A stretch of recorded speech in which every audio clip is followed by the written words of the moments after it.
Le théâtre de boulevard des siècles derniers a exploité sous toutes ses formes le thème du triangle amoureux.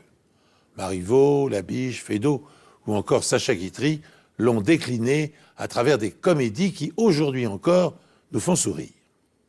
Mais une relation à trois ne se résume pas toujours à de plaisantes pantalonnades. Elle peut aussi se jouer sur le registre de la tragédie et se terminer dans un bain de sang. Par sa taille, l'Université d'État du Michigan est la 7e des États-Unis, avec son campus d'East Lansing de 2023 hectares. Avec plus de 45 000 étudiants, la police est souvent appelée pour enquêter lorsque l'un d'entre eux disparaît sans donner de nouvelles. De temps à autre, on nous signale une disparition. En règle générale, c'est une fausse alerte. À cet âge-là, on part souvent en vadrouille à plusieurs et il arrive souvent qu'on ne donne pas de nouvelles à ses parents. Mais ça va rarement au-delà. En juillet 2000, Michèle Salerno, une étudiante de 3e cycle en orthophonie, âgée de 26 ans, est portée disparue. Elle ne s'est pas rendue au pique-nique familial et elle ne répond pas non plus au téléphone. J'ai appelé la police d'East Lansing pour lui demander d'aller voir à son appartement. Mais ils n'ont trouvé personne. Michèle habite un appartement situé juste à l'extérieur du campus. On n'a découvert aucune trace de violence à l'intérieur de l'appartement, ni quoi que ce soit d'autre. Il ressemblait à n'importe quel appartement d'étudiants. Mais il remarque deux choses suspectes. Il y avait des traces autour de la poignée qui indiquaient qu'on avait crocheté la serrure. Il y avait un grand canapé dans le salon de l'appartement. Mais les 3 coussins de ce canapé avaient disparu. La voiture de Michèle, un break de couleur bordeaux, n'est pas non plus sur sa place de parking. Il y avait 6 ou 7 services de police impliqués. La plupart d'entre eux n'étaient pas directement concernés par cette affaire. Il s'agissait de bénévoles qui voulaient participer aux recherches. Il y avait aussi des civils qui s'étaient portés volontaires. Il y avait des professeurs et des employés de l'université. Il y avait des citoyens ordinaires. La police émet un avis de recherche pour la voiture de Michèle. À 160 km de là, dans l'Ohio, la police de Toledo la retrouve garée près du dépôt d'autobus.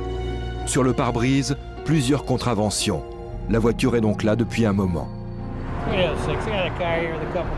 Personne ne se rappelle avoir vu Michèle Salerno à l'intérieur ou à proximité de la voiture. Ce n'était pas très rassurant de voir qu'elle n'était pas là.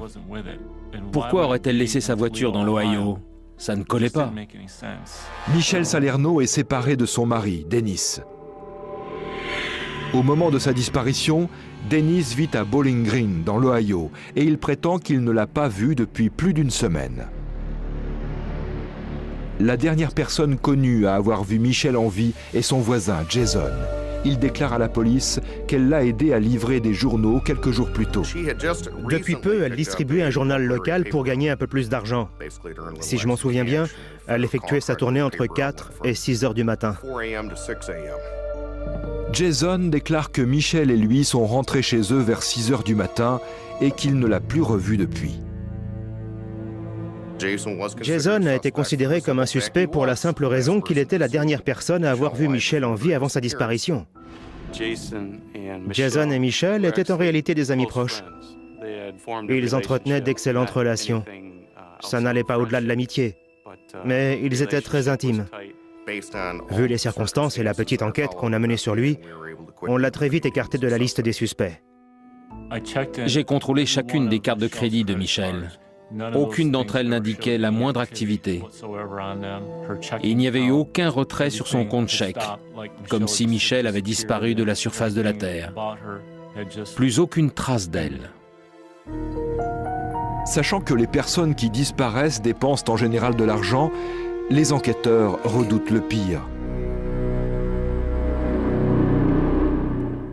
Peu après la disparition de Michèle Salerno, un nouvel événement suspect se produit dans l'Ohio, à quelques kilomètres du lieu où sa voiture a été retrouvée. Un chauffeur de camion a été assassiné dans les toilettes d'un restaurant pour routiers. La victime était allongée dans une cabine de douche. Elle avait été égorgée. Elle n'était pas habillée. Une partie de ses effets personnels était étalée dans la douche. Cet homme de 50 ans est un certain Larry McClanahan, un routier de l'Ohio qui travaille à son compte. En vérifiant son casier judiciaire, la police constate que McClanahan a effectué un séjour en prison pour une agression sexuelle sur son neveu de 14 ans. Son compagnon de cellule et meilleur ami n'était autre que Dennis Salerno, le mari de Michelle. Ce dernier avait, lui, été condamné pour vol et escroquerie. Après sa sortie de prison, Salerno est allé vivre chez les McClanahan pendant un certain temps. Ils avaient donc d'excellents rapports. McClanahan a ouvert sa porte à Dennis et il l'a hébergé. On a également appris que Larry partageait sa femme avec Dennis. L'ex-femme de McClanahan nous a informé qu'ils formaient un ménage à trois. Nous l'avons vu. Notre affaire a commencé par la disparition énigmatique de Michelle Salerno, une étudiante de l'Université du Michigan. La porte de son appartement a été crochetée et sa voiture a été retrouvée abandonnée dans l'Ohio à 160 km de chez elle. Mais tandis que la police s'interroge et échafaude des hypothèses, un événement tragique interfère dans l'enquête. Un certain Larry McClanahan est retrouvé égorgé dans la douche d'un restaurant. Or, cet homme, un ex-détenu, était le meilleur ami de Dennis Salerno, le mari de l'étudiante portée disparue. Salerno McClanahan et son épouse formaient par ailleurs un ménage à trois. Dès lors, notre affaire prend une toute autre dimension. Quels sentiments partageaient réellement ces trois personnages? La disparition de Michelle et le meurtre de McClanahan sont-ils liés? En analysant les enregistrements des caméras de vidéosurveillance du restaurant dans lequel le second meurtre s'est déroulé, les policiers ne sont pas au bout de leur surprise. Les caméras de sécurité du restaurant montrent McClanahan marchant vers la salle des douches avec un autre homme portant une grosse sacoche noire. Une demi-heure plus tard, l'homme à la sacoche repart sans McClanahan. Pour la police, cet homme ressemble fortement à Dennis Salerno. Sur une autre vidéo, on voyait Salerno entrer dans un entrepôt fermé et sécurisé. Là, les images ne laissent aucun doute. Tu as tué Larry? Pourquoi je l'aurais tué? Lorsque la police interpelle Salerno et l'interroge, il nie tout en bloc. Mais au bout de quelques heures, il change de version. Il déclare que McClanahan l'a appelé quelques jours plus tôt pour lui proposer de le retrouver dans le restaurant pour routiers. Salerno déclare qu'une fois sur place, McClanahan lui a avoué qu'il s'était occupé de sa femme Michelle. Il savait que Dennis avait des problèmes conjugaux. Il lui a demandé ce qu'il voulait dire par là. McClanahan a répondu « Je me suis occupé de ta femme ». Et il lui a dit « Je me suis occupé de ton problème. Maintenant, viens ici, déshabille-toi et rejoins-moi dans la douche. » Salerno prétend que McClanahan ne tolérait pas le moindre refus et qu'il a eu peur de se faire violer. Dennis nous a dit qu'il avait paniqué, qu'il s'était penché et avait saisi un couteau. Il s'en est ensuite servi pour repousser McClanahan et l'a poignardé au cou. Je pense qu'il essayait, pardonnez-moi l'expression, de faire d'une pierre deux coups.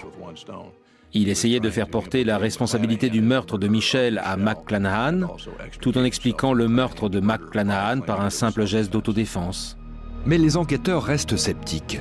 Pour commencer, les éléments matériels contredisent la version des faits de Salerno. On a découvert plus tard que la gorge de McClanahan était entaillée d'un bout à l'autre et qu'il avait pratiquement été décapité. Il apparaît clairement que McClanahan n'était aucunement en train d'agresser Salerno. Il avait été égorgé par derrière, il présentait des blessures défensives sur les bras, sans doute pour se protéger des coups de couteau. En fait, tout contredisait la version de Salerno. D'autre part, et de son propre aveu, Salerno n'a demandé aucun détail concernant le meurtre de Michelle. J'ai demandé à Dennis s'il avait cherché à savoir ce qu'il avait fait à Michelle, de quelle manière il l'avait tuée, où elle se trouvait. Dennis ne lui avait rien demandé de tout ça. T'es pas idiot, tu sais très bien pourquoi on t'en parle. Tu es le seul à pouvoir nous montrer où elle est. Comment vous voulez que je fasse? Je vous dis que j'ai aucune idée d'où elle se trouve. Je vous ai dit tout ce que je savais. Je vous ai donné tous les noms de ses amis. Dennis, est-ce que c'est toi qui lui as fait du mal? C'était peut-être un accident? Non? C'est pas ce que j'attends comme réponse. L'enquêteur Vincent et moi avons confié l'enregistrement de Dennis au profileur de la police de l'État du Michigan. Ils ont conclu que s'il était bien l'auteur du meurtre de Michelle, il l'avait très probablement enterré dans un lieu que tous les deux connaissaient. Si Salerno reconnaît avoir tué McClanahan, il nie toute implication dans le meurtre de Michelle. Les enquêteurs doivent donc s'appuyer sur la médecine légale pour découvrir la vérité. Michelle Salerno, une étudiante de 3e cycle, a disparu et est présumée morte. Je viens ici pour savoir si vous avez trouvé quelque chose et vous m'accusez de tout un tas de trucs. Son mari, Dennis, raconte aux policiers que son meilleur ami, Larry McClanahan, l'a assassiné. Une accusation sans fondement, selon les policiers. On a enquêté et on n'a jamais trouvé le moindre élément indiquant que McClanahan avait quelque chose à voir dans le meurtre ou la disparition de Michelle. Curieusement, la police a retrouvé la voiture de Michelle abandonnée à seulement 16 km du restaurant de routier où Salerno a tué McClanahan. À l'intérieur de la voiture de Michelle, les enquêteurs ont aussi découvert une empreinte de Dennis Salerno sur la vitre du côté passager. Or, Michelle ne possédait cette voiture que depuis leur séparation. Son père lui avait donné cette voiture depuis peu de temps. Par conséquent, rien ne pouvait expliquer la présence de l'empreinte de Dennis sur cette vitre. Les enquêteurs inspectent ensuite les effets personnels de Salerno. Dennis avait 2 entrepôts, un à DeWitt dans le Michigan et l'autre dans l'Ohio. Dans ces 2 locaux, il entreposait un peu tout et n'importe quoi. Il conservait tout ce qui lui appartenait ou qui lui avait appartenu. La police découvre des ordinateurs, des images pornographiques, du matériel de crochetage et une lettre de Michelle adressée à un tribunal. On a trouvé de nombreux documents relatifs à une demande d'ordonnance de protection auprès du tribunal remplie par Michelle, et que Dennis ne pouvait absolument pas avoir en sa possession, à moins d'être entré dans son appartement et de l'avoir emporté. Je vous écris pour vous demander de m'accorder une protection contre mon mari. J'ai peur pour ma sécurité, car durant notre mariage, il m'a maltraitée, aussi bien physiquement que psychologiquement. Les enquêteurs envoient la lettre à l'expert en criminalistique Greg Michaud, qui l'asperge de ninhydrine. La ninhydrine est un composé chimique qui réagit au contact des acides aminés présents dans une empreinte digitale. Lorsque la ninhydrine réagit, les empreintes deviennent visibles et prennent une teinte violette. Sur ce document, Michaud découvre les empreintes de 2 personnes différentes. Il y a 2 empreintes de paume de la main qu'on a identifiées comme appartenant à Dennis Salerno, et puis il y a 3 empreintes digitales de Michelle Salerno. 2 preuves matérielles viennent contredire la version des faits présentée par Dennis Salerno, selon laquelle son ami Larry McClanahan aurait tué sa femme dans le but de le libérer d'un lien conjugal devenu insupportable. En effet, une empreinte digitale lui appartenant a été prélevée sur une vitre de la voiture que Michelle venait d'acquérir. Deuxième indice, une lettre de demande de protection policière sur laquelle figurait également une empreinte palmaire de Salerno a été subtilisée dans son appartement. Ces indices prouvent que Dennis Salerno s'est introduit frauduleusement dans l'appartement et la voiture de son épouse, et peu de temps avant sa disparition.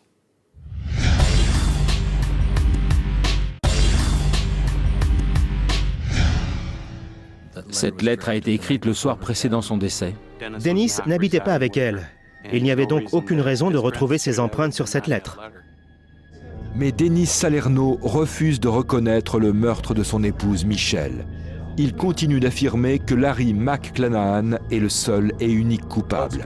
C'est très facile d'accuser quelqu'un d'homicide quand cette personne est morte. On peut accuser un mort d'à peu près tout ce qu'on veut. Il n'est plus là pour se défendre. Il a été arrêté pour le meurtre de McClanahan et le procureur envisageait de demander la peine de mort contre lui. Mais on a réussi à conclure un accord. S'il nous disait où se trouvait le cadavre, on n'utiliserait pas cette information contre lui lors du procès. Et les procureurs de l'Ohio ne demanderaient qu'une peine de 20 ans de prison pour le meurtre de McClanahan. Salerno accepte le marché et indique aux enquêteurs où se trouve le corps de Michel. Selon lui, Larry McClanahan avait avoué avoir enterré Michel dans ce site d'enfouissement qui faisait près de 5 hectares. C'était une zone très vaste, une immense décharge. Au bout de plusieurs jours de recherche, les enquêteurs finissent par trouver le corps d'une femme qu'ils doivent maintenant identifier. J'ai contacté la mère de Michel et je lui ai demandé si par hasard elle avait conservé une de ses dents de lait. Elle nous a donné une de ses dents de lait et elle contenait encore suffisamment de pulpe et de dentine pour qu'on puisse obtenir un échantillon d'ADN. L'ADN confirme qu'il s'agit bien du corps de Michel Salerno. Elle est morte par strangulation. L'os hyoïde, un os de la gorge en forme de fer à cheval, était déformé. Cela indique en général que la cause du décès est la strangulation. Lorsqu'ils l'ont retrouvé, j'ai eu l'impression de porter tout le poids du monde sur mes épaules. J'attendais ça depuis tellement de temps. Et finalement, je ne l'ai pas supporté. Les enquêteurs sont convaincus que Denis Salerno est impliqué dans le meurtre de Michel, surtout depuis la découverte de matériel de crochetage et d'une paire de chaussures couvertes de boue dans son local. Le plus curieux, c'est qu'elles avaient été enveloppées dans un tapis de voiture. L'inspecteur Quick était chargé de réunir les éléments de preuve à ce moment-là, et il a contacté un professeur de l'Université d'État du Michigan, qu'on a surnommé le docteur Boo. Le docteur Boo s'appelle en réalité Tom Vogel. Il est professeur de géologie. Je pensais qu'on m'appelait le docteur Caillou. Mais il nous a dit que ces résultats pourraient avoir des effets néfastes sur notre enquête. En effet, si ces résultats n'étaient pas concluants, cela pourrait permettre à Denis Salerno d'affirmer qu'il ne s'était pas rendu sur les lieux. Vogel prélève des échantillons sur les chaussures de Salerno et sur le corps de Michel. Il réduit chacun d'eux en une fine poudre, puis il les porte à une température de 1000 degrés. Il fait la même chose avec l'échantillon de terre provenant du site d'enfouissement. Et cette terre est tout à fait unique. Je n'ai jamais rien vu de tel de toute ma vie. Quand ils m'ont apporté cette terre, je leur ai dit qu'elle avait quelque chose de vraiment très particulier. Elle présentait des concentrations élevées en métaux comme le nickel, le zinc et même le hafnium, qui est probablement le métal le plus rare qu'on puisse trouver dans de la terre. La boue provenant des chaussures de Salerno est bien la même que celle retrouvée sur le corps de Michel. En revanche, cette boue ne provient pas du site en question. Le corps avait été déplacé. Michel avait d'abord été enterré ailleurs. La boue qui avait été directement en contact avec le corps ne contenait pas de traces de métaux lourds. Cela signifie que le corps de Michel a d'abord été enterré dans un autre site. Et surtout, que c'est bien Denis qui s'est occupé de le faire. Cette terre est également la même que celle retrouvée dans les passages de roues de la voiture de Michel. Grâce à tous ces éléments matériels, on avait maintenant la preuve qu'il avait lui-même enterré le corps de son ex-femme.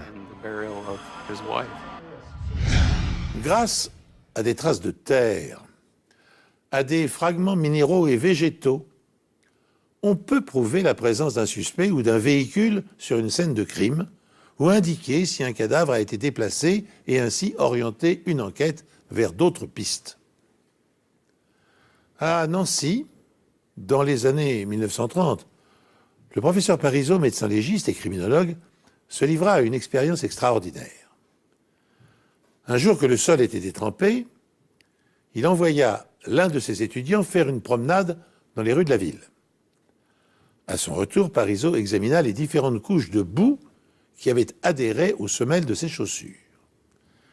Il mit en évidence 4 couches différentes de poussière, de terre et de végétaux, particules de chaux, détritus de bois fraîchement coupés, traces cristallines mélangées à des molécules charbonneuses. Et grâce à ces éléments et à une parfaite connaissance de la ville, Parisot parvint à tracer sur un plan l'itinéraire exact emprunté par l'étudiant. Et n'oublions pas qu'en 1930, des appareils comme le spectromètre de masse, qui permet de déterminer la composition des matériaux, n'existaient pas. Revenons-en à notre affaire. Il semble bien maintenant avéré que Denis Salerno soit le meurtrier de sa femme. Mais les enquêteurs se posent une ultime question. Quel était son mobile ? Des amis de Michel et de Denis Salerno affirment que leur relation était vouée à l'échec dès le départ. Ils se sont enfuis de chez eux ensemble après s'être rencontrés seulement un mois plus tôt. Les parents de Michel sont consternés. Je voulais juste en savoir un peu plus sur Denis, parce qu'on le connaissait à peine. Alors j'ai fait appel à un détective privé et il a découvert qu'il avait un passé de délinquant. Mais le plus dur, ça a été quand j'ai appris qu'ils allaient se marier. J'étais sous le choc. Lorsque Michel découvre que son conjoint est un ancien délinquant, elle demande aussitôt le divorce. Elle a découvert qu'il était homosexuel. Elle a aussi découvert qu'il avait fait de la prison. Ils ont eu plusieurs disputes, au cours desquelles l'un des deux à chaque fois était blessé. Même si Denis et Michel vivaient séparément, Michel craignait pour sa sécurité. Les experts en criminalistique montrent que Denis est entré dans l'appartement de Michel pendant qu'elle était à son travail, sans doute pour récupérer des objets personnels. Il a alors découvert la demande d'ordonnance de protection qu'elle souhaitait déposer contre lui. Il est fou de rage.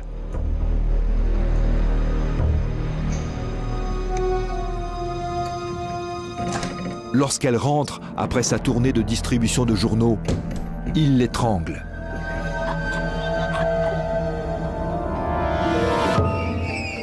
Malgré tout, personne ne sait comment ensuite il parvient à sortir le corps pour l'installer dans la voiture, ni où il l'a enterré la première fois. Mais la boue trouvée sur les chaussures de Salerno est la même que celle sur le corps de Michel.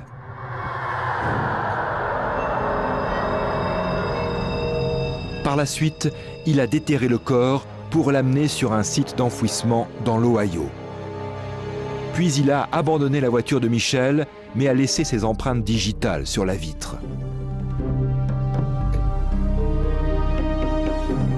Pour brouiller les pistes, Salerno doit maintenant trouver quelqu'un susceptible d'endosser le meurtre de Michel.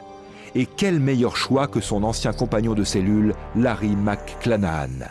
Il l'attire dans le restaurant de routier et lui tranche la gorge.